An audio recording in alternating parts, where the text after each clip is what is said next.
Hai semua, selamat malam. Terima kasih karena sudi untuk mendengarkan rancangan Tinsomnia, di mana saya akan membacakan cerita-cerita yang seram dan misteri yang saya dapat dari mana-mana saja. Jadi dalam jangka masa 10 hingga 30 menit ini, Anda dinasihatkan supaya memakai earphone, headphone, atau apa-apa saja stereo speaker untuk penghayatan penuh.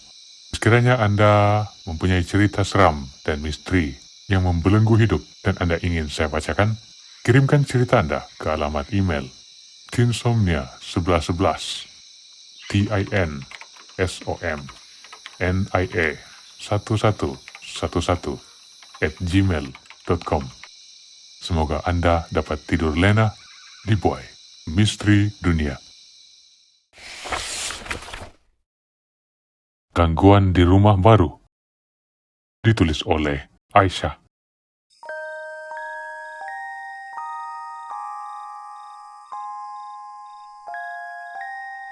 Assalamualaikum.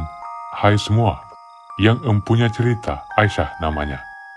Di negeri Sabah tempat tinggalnya, di pinggir kota lebih tepatnya. Harap korang sukalah dengan mukadimah cerita saya nih.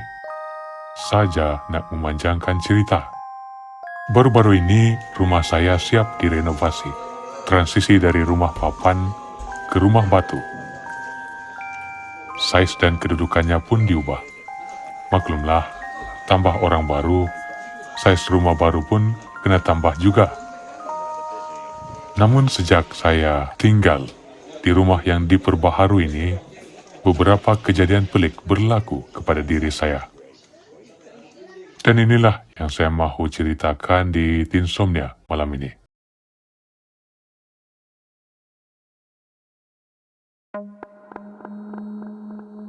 Hari Sabtu, 10 hari bulan September 2022, rumah saya siap sepenuhnya dibina semula.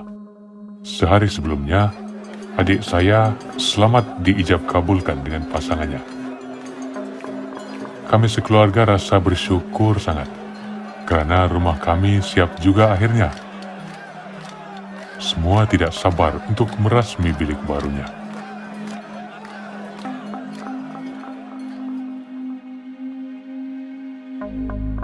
Jam sudah menunjukkan pukul 5.55 petang. Kira-kira 35 menit lagi, azan maghrib akan berkumandang. Jadi, saya pun mengambil kesempatan untuk membersihkan diri.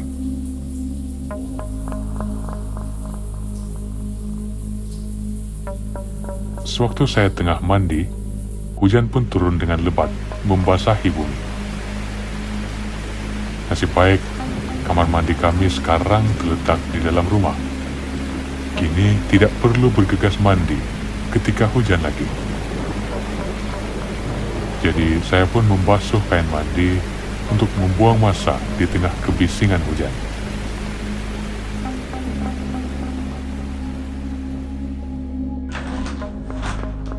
Usai mandi, saya keluar dari kamar mandi menuju ke bilik saya. Untuk gambaran, kamar mandi kami berada di dalam dapur yang ditutup dengan pintu kayu. Di dapur, saya dapati daun pintunya ditutup. Jadi, saya pun membuka pintu dapur. Namun ketika saya menolak pintu itu, pintu seperti dikunci dari luar.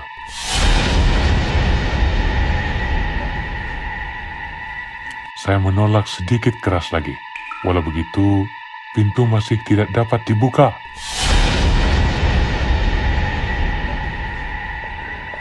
Lalu saya pun bersuara, "Oi, buka pintu nih! Siapa dalam?" Namun, tidak ada yang menjawab pertanyaan saya. Jadi, saya pun membaca doa yang saya tahu. Dan anehnya, setelah saya berdoa, baru saya dapat buka pintu itu. Dan ternyata, tiada orang di rumah saya sekarang.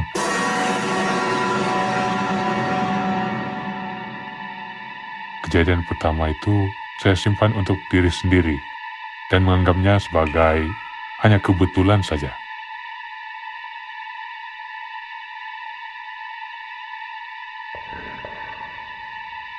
Tapi ternyata itu bukan suatu kebetulan belaka. Beberapa hari selepas itu, satu perkara lain terjadi. Masa itu sudah hampir sholat Isya.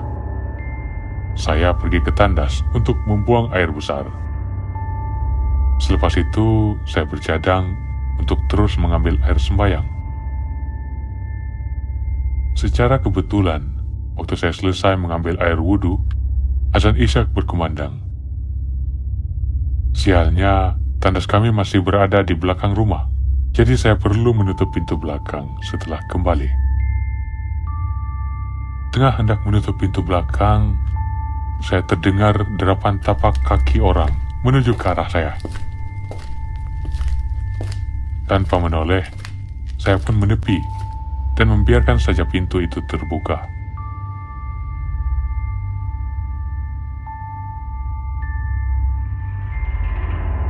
Semasa saya sedang sholat di bilik, ibu saya pergi ke dapur.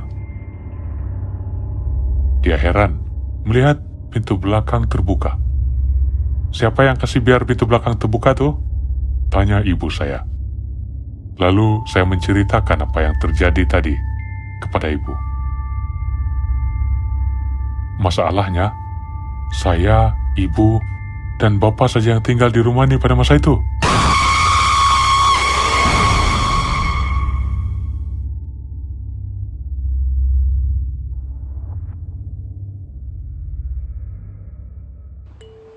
Ada beberapa kejadian lain lagi berlaku pada ahli keluarga saya. Namun untuk menceritakan semuanya, takut terlalu panjang untuk satu episode Tinsomnia. Nasib baik saya mempunyai seorang ibu yang prihatin tentang gangguan makhluk halus sebegini. Jadi kami pun memanggil jiran-jiran terdekat serta ustadz untuk kenduri doa selamat